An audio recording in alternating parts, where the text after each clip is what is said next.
Se eu fizer assim... Olá pessoal, muito boa noite.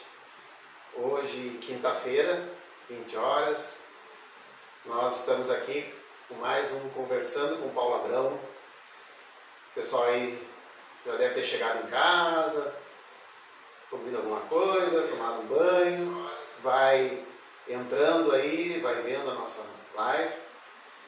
E primeiro, queria dizer para todos vocês que nós estamos tendo todos os cuidados aqui, tá? Nesse sentido de manter a distância que a gente está precisando nesse momento de pandemia, estar no ambiente arejado, poucas pessoas. Então a gente está tendo todos os cuidados para fazer essas lives. E a gente está aqui hoje para nós conversar sobre inclusão. Como a inclusão ela passa por vários temas, várias situações, então hoje a gente vai debater um pouco mais sobre a questão da educação inclusiva. Vamos conversar aqui com a professora Roselaine. A professora Roselaine tive o prazer de conhecer recentemente. E a professora Roselaine tem uma especialização em educação inclusiva. E a gente vai conversar um pouco sobre isso, sobre tudo que envolve a educação inclusiva, sobre possibilidades, tudo que a gente puder debater, a gente vai estar debatendo aqui. E aí, se você tiver uma ideia, um questionamento, qualquer coisa que você queira contribuir nessa conversa, é só colocar aí, vai ali, dá um like na nossa live, comenta. E aproveita também, se você pega e compartilha também, para que seus amigos também possam ver essa live. Então, professora Rose, eu queria, já te apresentei, queria que tu falasse um pouco, né, da tua experiência, do teu pós, como é que foi. E a gente vai trocando umas ideias aí sobre essa questão da educação inclusiva, né, para a gente também desenvolver. Boa noite, Paulo. Boa noite a todos que estão nos assistindo. Então, me formei em 1990 em pedagogia, fiz uma especialização em orientação educacional e mais tarde, então, optei por fazer essa especialização em educação especial e inclusiva, porque realmente é uma área que me apaixona, que me encanta. Tenho agora em Cachoeirinha 14 anos, de 14 para 15 anos, de experiência em sala de aula.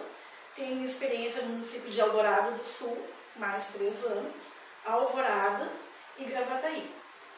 Quero te dizer, Paulo, que quando nós, professores, recebemos um aluno de inclusão em sala de aula, me reporto aqui a fala da Anne, semana passada, nós ficamos surpresos, nós ficamos com medo, não sabemos como trabalhar com aquele aluno. E aí começa toda uma questão de um trabalho, de uma pesquisa, de uma entrevista com a família, de contato com os familiares, e disso deve estar bem a par, né? Para a gente ver quais as características daquela criança. Não posso te dizer que seja fácil trabalhar no dia a dia, tá? Mas é muito gratificante, porque a gente aprende com o aluno, e a gente aprende com a família dessa criança que chega até nós, né, com alguma especificidade diferente. Me diga agora, Paulo, qual a tua experiência enquanto pai? Como foi a tua experiência em sala de aula, em receber, em ser acolhido pela escola? Bom, a gente como pai, como eu tenho experiência, e eu tinha, no caso, a Manuela, que era mais velha, né? Então tu traz, né, um pouco essa questão de comparar, né? Então, o Miguel, quando a gente foi trabalhar a questão da inclusão, nós tivemos muito boas experiências e tivemos experiências ruins, né? Como pai, a gente vai, como tu disse, né? a gente vai aprendendo muito com o Miguel, né? das coisas que eu comecei, eu sou um profissional de saúde. Então a saúde ela tem as suas especificações. No trabalhar do autismo, né, que é o caso do Miguel, e no caso a educação tem o seu modo. Eu posso te dizer que eu comecei a trabalhar isso um pouco na medida que eu fui trabalhando mais com pessoas que eram professoras. E eu fui começando a entender, porque no nosso caso, que a gente convive com outras famílias de autistas, a gente sabe que cada autista tem a sua maneira. Exatamente. Né? Um é diferente do outro. Né? E aí cada um tem o seu modo de ser tratado. E no caso da saúde, e talvez com os professores seja a mesma coisa, assim o profissional tem que ver a pessoa, a criança especial. Você saber lidar com aquela criança. E muitas vezes um profissional, ele pode ser bom profissional, mas talvez ele não se encaixe com aquela criança. Exatamente. Não tem nada a ver com a capacidade do profissional, mas em si com várias circunstâncias com que fazem com que o tratamento possa desenvolver ou não. Né? O Miguel teve atendimento com profissionais da área de fono que não se adaptou. E se adaptou com outros. Mas não quer dizer que aqueles foram maus profissionais. Não, são excelentes profissionais. E eu acho que é isso. E, na verdade, trabalhar com inclusão não é uma coisa muito fácil. Né? Ninguém está 100% preparado. Exatamente como tu falou. Cada caso é um caso. Tu aprende com a criança, tu aprende com a família. E assim as coisas vão desenvolvendo. Né? E existe um limite muito tênue até onde tu pode ajudar e até a partir de onde tu começa a interferir naquela família. Né? Porque a gente tem que respeitar a sistemática da família, a dinâmica da família. Né? E tudo isso a gente vai descobrir na entrevista, no acolhimento dessa família na escola. Né? A gente não pode começar a trabalhar com essa criança sem antes receber esse pai, sem receber essa mãe e sem conversar, sem conhecer essa criança. Então, o primeiro de tudo é o acolhimento da família na escola. A família tem que se sentir acolhida. E quando nós falamos em professor, é importante ressaltar aqui que nenhum aluno é do professor. Os alunos são da escola. E assim acontece também com a criança de inclusão. Ela não é aluna daquela professora daquele ano. Ela é aluna de todos na escola, inclusive dos setores. Deixo aqui um relato. No ano que eu tive um aluno com síndrome de Down, o menino não comia comida pastosa, comida sólida, só comida líquida. E a equipe maravilhosa da cozinha do refeitório da escola fez todo um trabalho engajado com aquela criança, de oferecer, de arrumar no prato, de fazer com que aquela comida ficasse apetitosa para aquela criança. E quando nós chegamos lá por outubro, ele já estava aceitando algum alimento sólido. Então eu acho que isso é muito importante na escola. Não é não vou cuidar porque não é meu aluno. Todo aluno é de todos os professores. E o aluno de inclusão, quando ele chega da escola, ele pertence a todo aquele grupo. Né? Seja o pessoal que atende lá na porta, o porteiro, a secretaria, a biblioteca, a direção, equipe do SOI, supervisão, o pessoal da limpeza, o pessoal que atende no refeitório, todos são responsáveis por aquela criança. E é muito bonito quando a gente tem um trabalho engajado, o quanto a gente pode fazer com que essas crianças cresçam e se desenvolvam. Sabe que na verdade, eu comecei a me dar conta da inclusão com a experiência do Miguel. Né? Então a gente tinha essa questão do trabalho da deficiência intelectual, mas a gente sabe que a inclusão ela é ampla para várias questões. E claro, a gente começa a ler muita coisa, ouvir muita palestra, e uma vez eu ouvi, eu não lembro de quem, que ele dizia assim, para entender a ótica da inclusão, tu pode começar a trabalhar pela ótica da exclusão. Ou seja, se a pessoa, por alguma maneira, está excluída de alguma coisa, tem que ser trabalhada uma inclusão com aquilo ali. Aquilo é uma área que tem que ser pensada. Então, ali que eu comecei a ver que a gente, né? No meu caso, é a questão da deficiência intelectual, né? Do autismo. Mas existe várias. Outra questão, inclusive recentemente uma mãe que tem uma muito conhecida minha, tem a menina que tem problemas, cadeirante, relatou que problemas na escola, a menina se sentia excluída em algumas coisas, né? Então, na verdade, a dificuldade é de todos. E eu acho que é isso que a gente tem que, né, trabalhar. Ou seja, como tu falou, trabalhar com a família tem suas dúvidas, os professores têm suas dúvidas, os profissionais de saúde têm as suas dúvidas. E isso só vai conseguir ser resolvido na medida que todos conversarem e todos dialogarem. Exatamente. Né, entre si. E, inclusive, família, escola e a equipe que está atendendo essa criança, né? Psicólogo, psiquiatra. É muito importante que tenha esse contato da escola, da professora titular com esses terapeutas. Tu falaste em cadeiras de rodas e eu aqui me reporto uma situação que ocorreu seguidamente com uma pessoa conhecida minha que usa cadeira de rodas. Os banheiros, eles não bastam ser apenas adaptados, ele tem que ser adaptado de acordo para que a cadeira de rodas entre. Porque quem faz o banheiro não é uma pessoa que usa cadeira de rodas. Então faz o banheiro grande, mas ele não coloca o vaso sanitário em um lugar onde possa manobrar a cadeira de rodas. Então tudo isso, não adianta só dizer, temos um banheiro adaptado. Mas quem projetou? Será que serve mesmo? Será que está atendendo aquele indivíduo? A gente que está no meio, assim, a gente tem muitas dúvidas, e as famílias têm muitas dúvidas. Então, e uma das coisas que recentemente se falou muito é da questão da educação em casa. Né? Nós já começamos a conversar um pouquinho antes ali. Eu queria que tu dissesse alguma coisa sobre isso. Nós ainda não temos aqui no Brasil uma lei específica que fale com relação a isso, né, Paulo? Eu acho que cada caso é um caso, cada família, de acordo com a sua dinâmica, deve decidir o que é melhor para a criança. Eu, particularmente, como professora, acho que a criança, o indivíduo, seja ele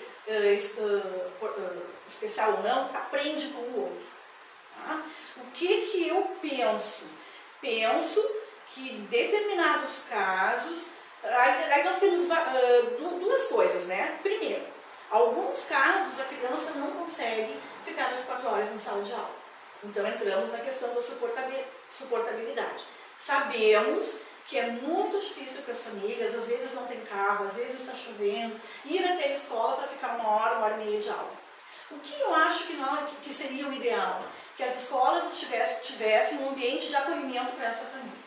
Essa mãe, essa cuidadora, esse pai que leva o filho, essa tia que leva o sobrinho na escola, pudesse naquele momento ficar num lugar, num espaço, não sentado num banco na rua pegando chuva, pegando frio, pegando vento, né? Mas dentro de uma sala com leitura, onde ele pudesse sim conversar com o orientador educacional, onde ele pudesse conversar com alguém especializado, que pudesse ouvir um pouco ele, né? No sentido de acolher essa família. Acho que a escola é importante nesse aspecto de que as crianças podem sim aprender umas com as outras. Mas este é o meu pensamento como professora.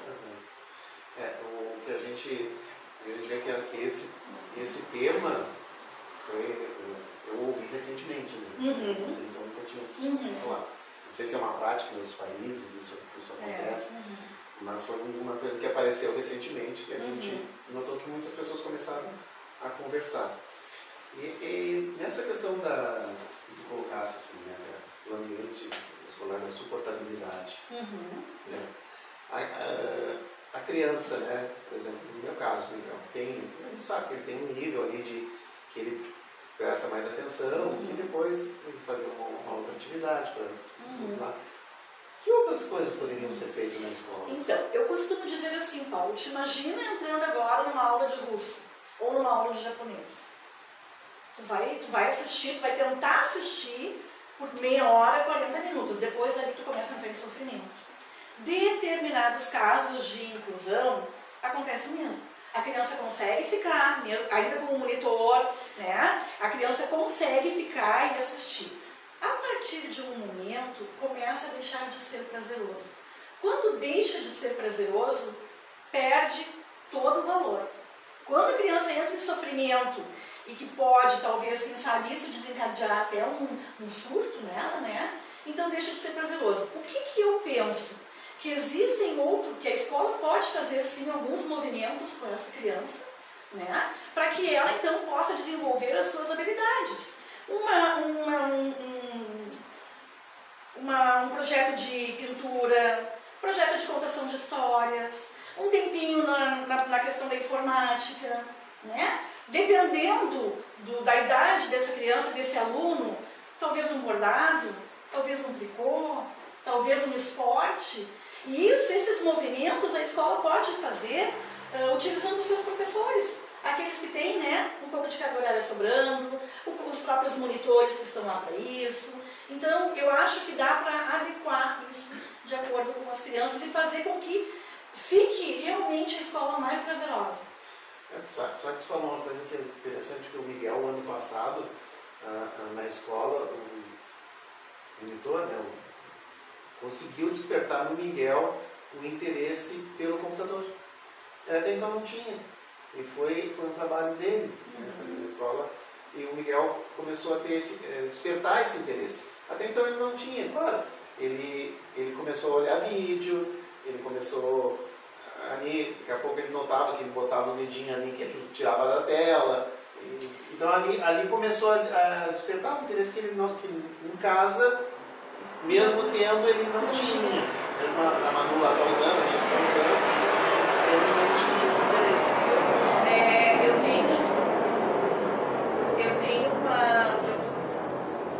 Eu tenho uma amiga que tem um filho autista, um grau severo, não verbal, já com 16, 17 anos. Ele se alfabetizou e se comunica através do computador, através do teclado. Ele não fala, mas ele se comunica através daquilo. Então, olha que interessante, né? Ele aprendeu a trabalhar com o computador lá na escola, ele conseguiu se alfabetizar, olha o crescimento que teve essa criança, né? Mas isso, pessoal, assim, eu acho que é uma coisa muito, muito importante deixar claro. A família tem que achar qual é o meio, né? Qual é o melhor meio para se adaptar à dinâmica dela. E sempre ter em mente que a escola, que o professor, que a equipe diretiva da escola, eles estão lá para auxiliar. Tratar a escola como parceira. A gente já transcorreu um tempo aqui de bate-papo, né? Eu não sei se a produção tem alguma pergunta. Sim, a gente quer colocar alguns comentários que surgiram, né? A Jussara Zubarão, eu acho, Rosilane Moreira, uma ótima profissional, e a Elza Brandalize falou de um trabalho que tu fez com o filho dela, acho que é autismo, né? Já passou aqui. E aí a Mia Rodrigues trouxe uma fala, tá, para vocês. Obrigada, Jussara. Obrigada, Elza. Um beijo grande para vocês. Eu acho que deveria ter aqui em Cachoeirinho uma escola especial, pois sabemos que tem para algumas crianças a escola do municipal, não é o ideal, acho que é a escola do município, e as escolas ficam superlotadas com nossas crianças. Então, na verdade, não temos uma inclusão. A gente sabe que é difícil tu citar um lugar, um exemplo, onde tudo dá certo. Né? Nós não temos um lugar assim no Brasil. Né? Temos exemplos bons em vários locais. Creio que a gente tem experiência. Por exemplo, essa experiência que o Miguel tem que eu citei agora foi uma experiência boa, foi uma experiência que despertou nele isso. Mas creio que a questão da inclusão, tanto na saúde quanto na educação, ela é um crescimento mútuo. E a gente tem que achar as alternativas, né, para a gente saber o que fazer. Porque a gente não tem a resposta pronta de saber como agir em determinados momentos. A gente sabe que profissionais da educação também se sentem angustiados de querer dar um resultado, que às vezes não conseguem. Muito, exatamente. Isso nos angustia muito. E nós temos o ideal e nós temos o real. Né? E a gente tem que achar um meio termo aí, onde está o real e onde está o ideal. Mas eu penso que nós não podemos falar em inclusão de qualidade, inclusão de fato, sem falarmos em redução de número de alunos em sala de aula. Eu acho que isso é fundamental. Eu acho que ter uma sala de aula com 30 alunos e colocar um aluno de inclusão é deixar este aluno excluído na sala de aula. Ele precisa, para que ele possa ser de fato atendido, que ocorra que se tenha uma redução, não de 1 ou 2 alunos, mas no mínimo de 10, para que a gente possa ter esse olhar. Eu sou uma professora que trabalha com inclusão, gosto de trabalhar com inclusão, faz 17 anos que estou no magistério e nesses 17 anos, eu acho que esse é o 2º ano que eu não tenho aluno de inclusão. E paro a minha aula para trabalhar especificamente com eles. Mas sei que é pouco tempo. Eu sei que na maior parte do tempo eu não consigo atender esse aluno como de forma adequada, como eu gostaria de realmente atendê-lo. E isso me angustia muito. Isso deixa a gente muito angustiado. Tu falou que esses últimos 2 anos que tu não teve. Que eu não tive. Não, esse último ano agora, de 2020, né, que eu não estive em sala de aula, e um ano que não foi o ano passado. Foi há 5 anos atrás que eu não tive. Mas sempre, há 15 anos, eu tenho 1 ou 2 alunos de inclusão na sala de aula. E isso é inclusão com laudo, né, gente? Não vamos esquecer daqueles alunos que estão em processo, onde a gente está encaminhando para conseguir o laudo.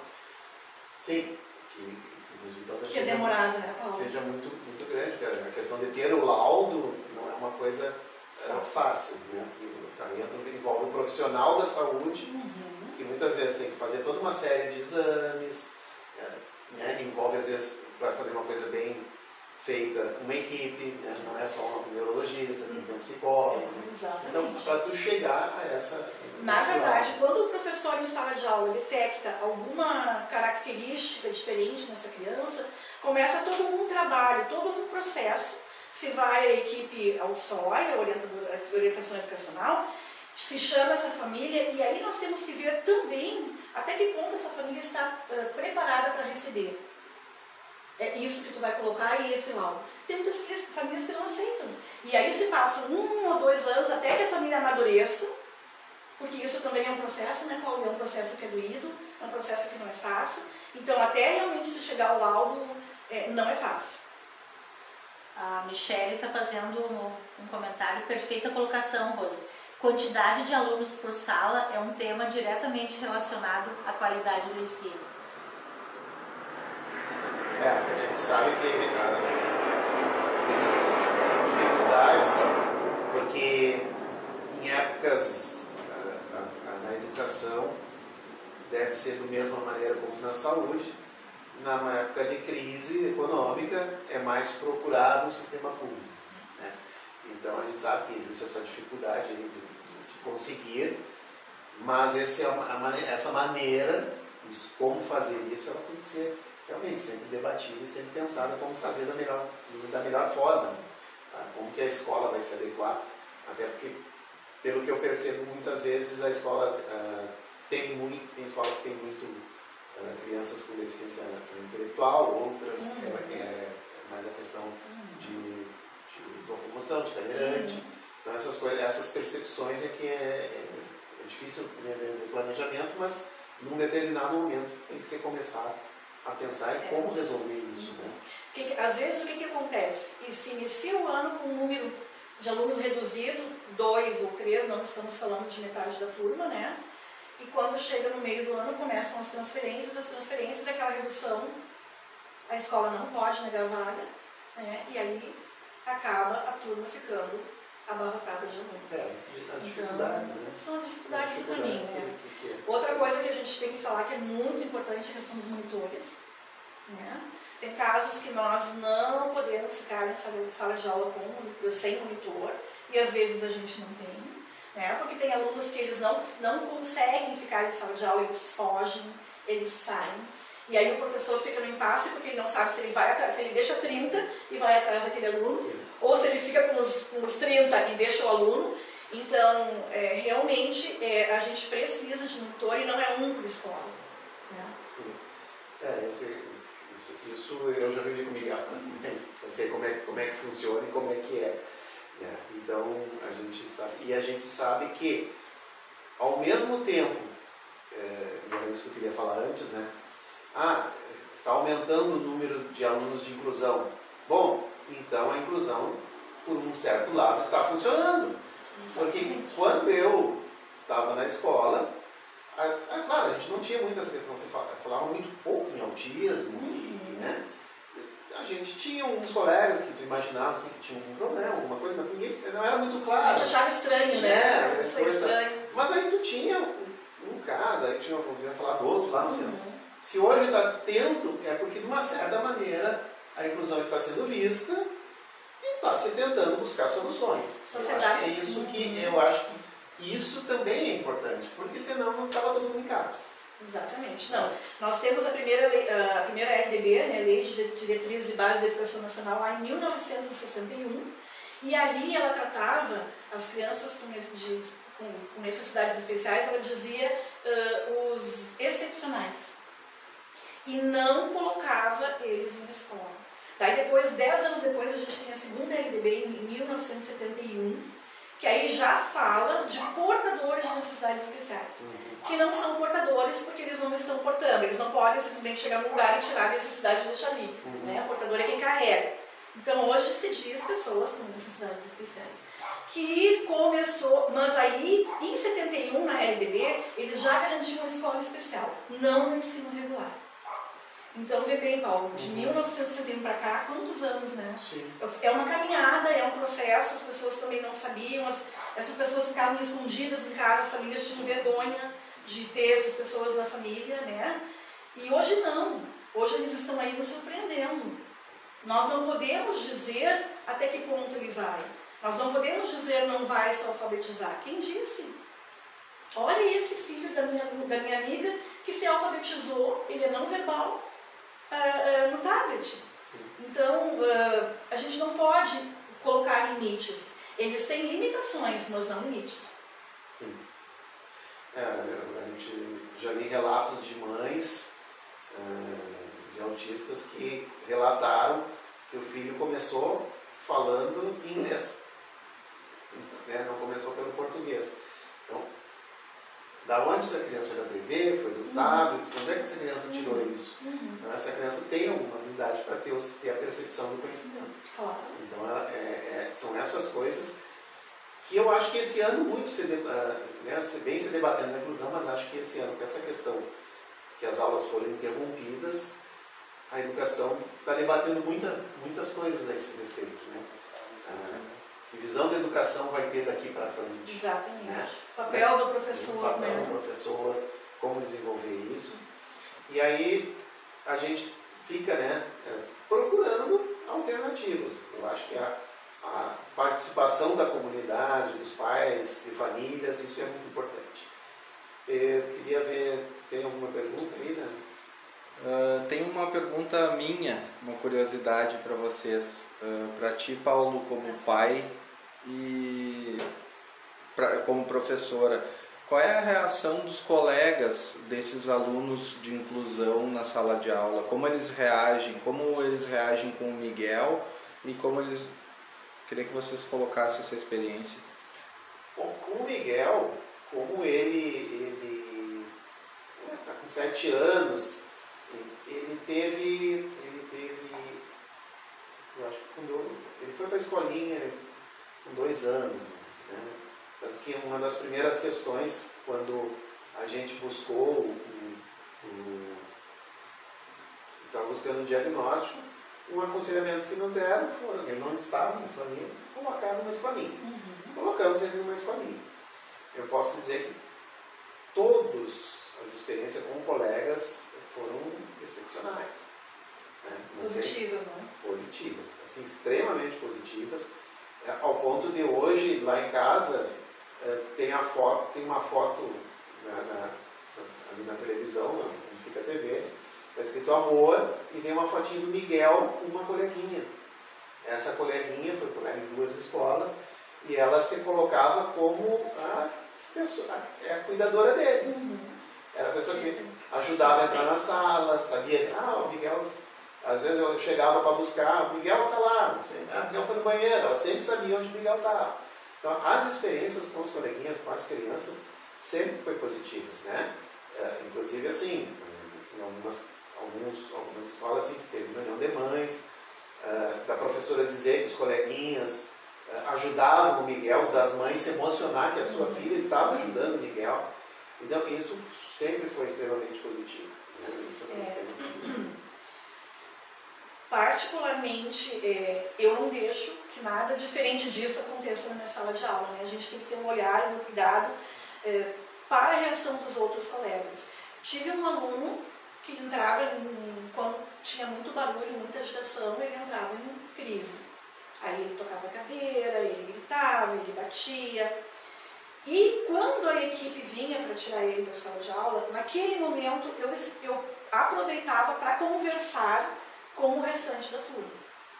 Daí nós trazíamos, eu perguntava como eles estavam se sentindo, como eles achavam que aquela outra criança estava se sentindo.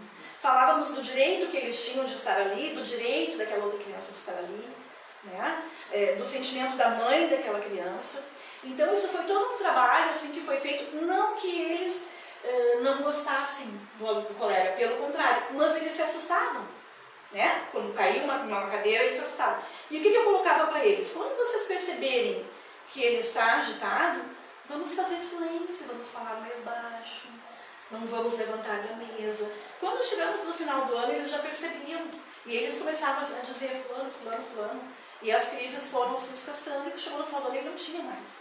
E aí eles passaram para o outro ano seguinte, a turma toda, né, com este aluno, e hoje ele é uma criança nossa que é um grande orgulho meu e da mãe dela, né, porque foi uma vitória que nós tivemos, ele fazendo pipoca agora para a festa junina, fazendo vídeo, postando no Facebook, né, e a turma, bem como tu disseste, Paulo, as meninas sempre ajudando ele, sempre na volta, o monitor muito atento a ele, mas sim, isso, se ocorre, a professora tem que imediatamente cortar. Encaminhar o SOI, chamar a família, conversar com a família, né? Mas eles têm um coração enorme, as crianças acolhem assim também. Bom, eu queria saber se tem mais alguma pergunta, algum questionamento. A Elza Brandalize fez a seguinte fala, tá? Meia colocação do Paulo e da Rose, cada criança de inclusão tem que ser visto e notado, porque eles têm o direito de viver em sociedade e fazer amigos. Vamos fazer chorar. Essa questão que tu colocou, eu acho bem interessante, porque na questão do Miguel, eu vi que a escola ela pode ajudar a desenvolver outras habilidades. Né? E isso que tu relatou agora, tu aproveitou um momento para gerar empatia nos outros. Né? Então é uma coisa que talvez alguns não conseguiriam ter essa percepção se não tivesse aquele exemplo. Né? Se ter a empatia por uma causa, aprender que tu vai ter que ter empatia com pessoas, né? Seja qual for a situação. Então eu acho que a escola tem esse papel de desenvolver isso. Eu acho que isso é muito importante. A gente percebeu que o Miguel em várias situações desenvolveu essas habilidades, mas servir de exemplo, que as outras crianças também têm desenvolver essas empatias. Exatamente. Como é que está aí, produção? Alguma outra questão? Não? Muitos elogios e muitos professores, muitos colegas nós temos da live. Muitos colegas. Bom, então, para encerrar, eu quero dizer que é um momento bom para a coisa, porque a gente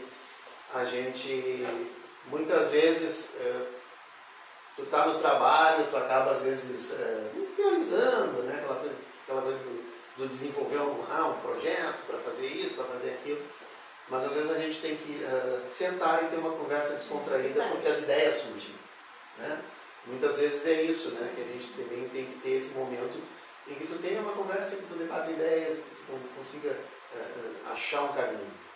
Então achei bem legal o nosso bate-papo, a gente teve exemplos, coisas que a gente pode transmitir, coisas, por exemplo, essa questão da legenda, eu não sabia, né? A gente acaba aprendendo, né? Então esse foi um momento bem legal, acho que a gente desenvolveu um tema, acho que talvez a gente possa fazer trazer outras professoras. Claro, né? exatamente. Temos muitas colegas que têm o maior prazer de vir falar também as experiências delas, né? E essa questão da inclusão é uma coisa que está em mim, por experiência, por tudo que eu já vivi até agora. É algo que eu quero debater, achar caminhos, quais as possibilidades. A gente sabe que as dificuldades, elas sempre vão existir. Não tem como não ter dificuldades. dificuldade, né? E a gente tem que achar os caminhos e saber transpor eles. Essa é a maneira. E eu queria então deixar um abraço para todo mundo que está escutando. Convidar todos vocês, sabem que vai ter esse espaço aqui todas as próximas quintas-feiras, que a gente vai ter cada quinta-feira um assunto. E ideias, pode botar aí no comentário, pode fazer, dar um assunto, e a gente vai estar aqui trabalhando. E eu queria então que tu Quero te agradecer, Paulo, pela oportunidade de falar da minha experiência. Me emocionei em vários momentos aqui, porque me reporto aos alunos que atendi e percebo assim, quanto é importante o acolhimento da família. Né? A gente como professor, a gente como escola, receber essa família num abraço, numa conversa. E com essas mães, muito sentei, muito chorei, muito choramos junto, né? Muito comemoramos junto, mas muito choramos junto. Porque nós também não sabemos, nós somos professores, mas nós não temos todas as respostas. E a gente vai em busca, né? A gente vai em busca delas. E te agradeço, Paulo, imensamente a oportunidade de ter conversado com o pessoal a respeito da inclusão, que é esse tema tão apaixonante, né? Para mim ele acaba sendo, enquanto educadora, apaixonante. Apaixonante, vasto. Né? Vasto. Muita coisa para a gente aprender, né? Trocar ideias. Então, gente, boa noite para todos. Boa noite. Deixar aí vocês em casa e até quinta-feira que vem.